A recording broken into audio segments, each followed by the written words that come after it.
Hi, my name is Joanna Roy.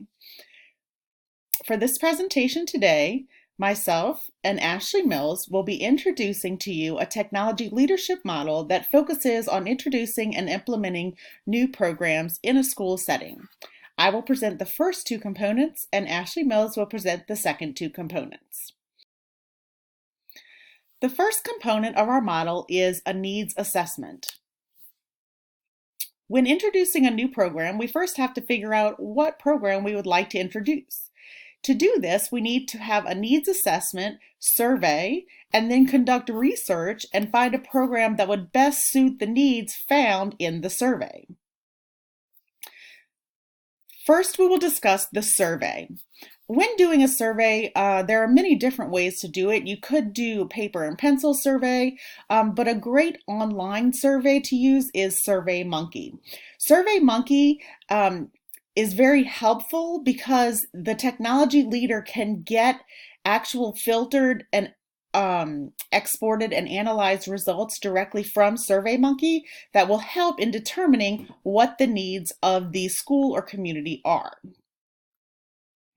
Once we have completed a survey and determined the needs, we will do some research. The research could be conducted in multiple ways. One way is simply by searching online and gathering information that will help us find a program that will best suit our needs. Another way is to gather information from schools that already have programs in place that may meet our needs. For example, at University View Academy, where we teach, it's an online environment. Teachers can't see the work that students are doing during our online live sessions, so we can't tell if they're writing down their answers or if they're just waiting for us to give them an answer to the question that we have asked. So through some research, UVA has found a program called Desmos, which is a free tool that could meet this need. It allows teachers to see what students are doing in real time. Each student has their own whiteboard that shows up on the computer. The teachers can see exactly what the students are doing as they do it. Desmos also allows teachers to share the student work anonymously with the class. All the names can be changed to famous scientists or mathematician names, and those names will be displayed instead of the actual student name. And then the student can claim the work if they would like to claim it as their own. We've also found that Desmos is used in many schools that showed a vast improvement in standardized test scores after implementing the Desmos program. This was very important to our principal and our superintendent, and that's one of the reasons why we chose this program to implement. Once we decided that we were going to implement the Desmos program, we had to set up a pilot program, which brings us to part 2 of our model, the pilot program. A pilot program should include a small group of teachers, hopefully who volunteer for it so that they will be willing participants who can try out the new program. These teachers will try it out for a little while, then they will meet and see how it's working. And then we will have to determine whether or not the program is meeting the needs of the school and of the teachers. For example, at UVA, there is a teacher who has had lots of experience using Desmos at our school and at her previous online teaching position. So she did some presentations for interested teachers to introduce them to the Desmos program, how she uses it, and how she would suggest other teachers use it.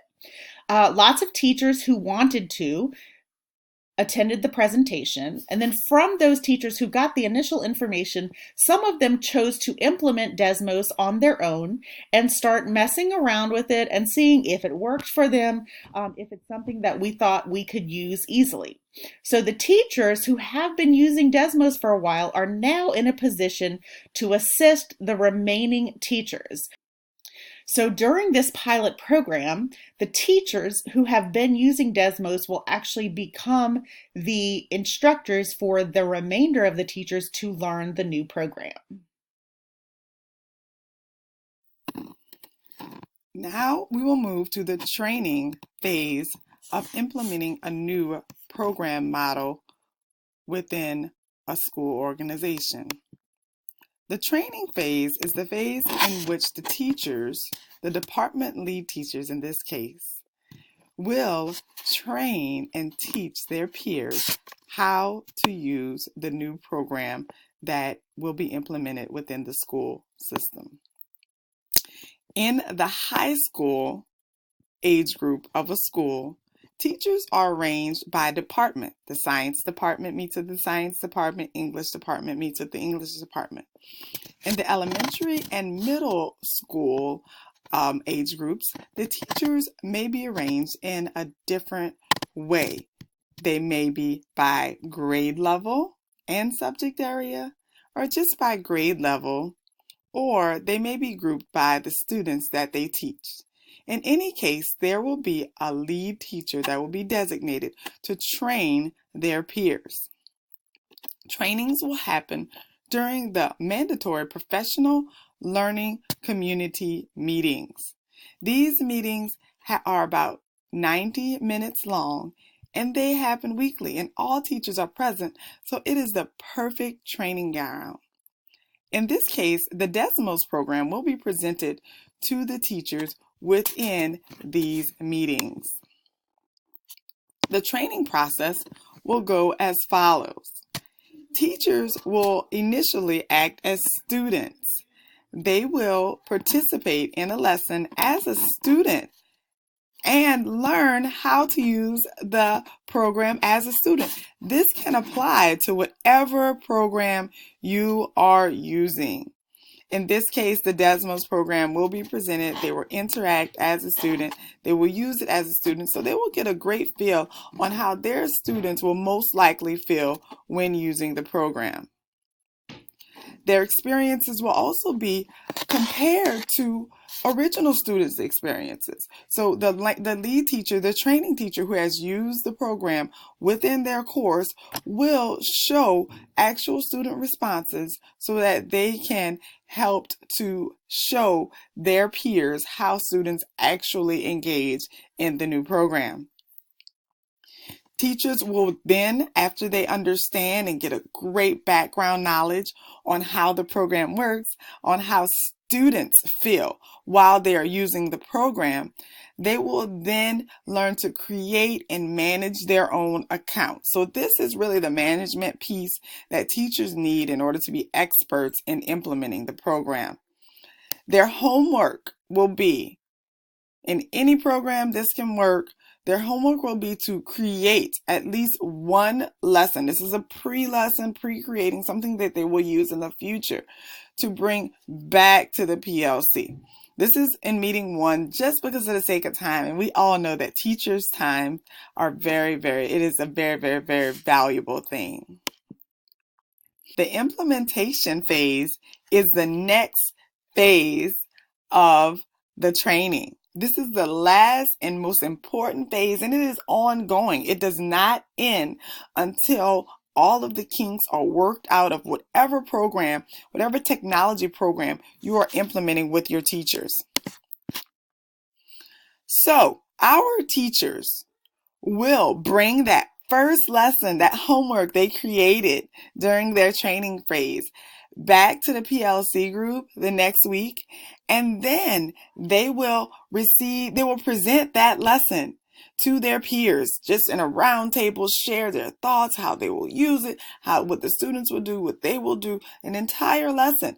And then they will receive feedback from the lead teacher, the one who's already been using the program, and valuable feedback from their peers who are in their same environment that could offer them some better ways to do it, or they can be excited about what their peers have come up with and maybe use some strategies that each other have come up with. Sharing, collaboration, being in community is a huge piece in any successful implementation of a program. And this definitely also applies to our example, the Desmos. Feedback is huge for students. Feedback is huge for teachers. We will all receive feedback. If it's negative feedback, it can help us to grow. Positive feedback can let us know that we are going in the right direction.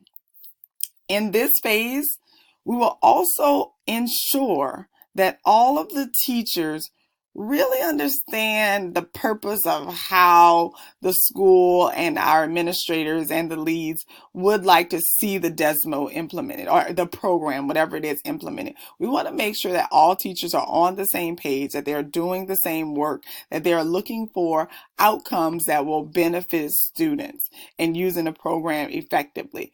Anything that is used in the wrong way will not be effective. So we just want to make sure that that is the case. Continual development. With this feedback, we will use continual development. The teachers will take the first lesson that they created, and once they take that first lesson they created, they will implement that. They will use that in their classes. In the virtual setting, teachers will teach between 2 and 8 sessions that involve students a week. So they must at least use this program, the new program, in this case Desmos, one time during the week and get student feedback and evidence of student work. We would like to see a variety of work, a high student that did well, a medium student that really may not be sure how to work live, and it may be a technical problem, and maybe whatever issue, we can come back to the group, the professional learning community, and troubleshoot and solve the issues. Teachers will make sure that they are striving to use the new program in the best possible way. We would hope to see over time best practices established. We would hope to see some norms established with the program. Science norms with the program may be different than math. It may be different than English. It may be different in the subject areas. But there are going to be some best practices that can be established once continual development happens with the program. This can be applied universally to any program in order for successful implementation of a new technology program. Thank you for your time, and it's been my pleasure sharing with you. My name is Ashley Mills.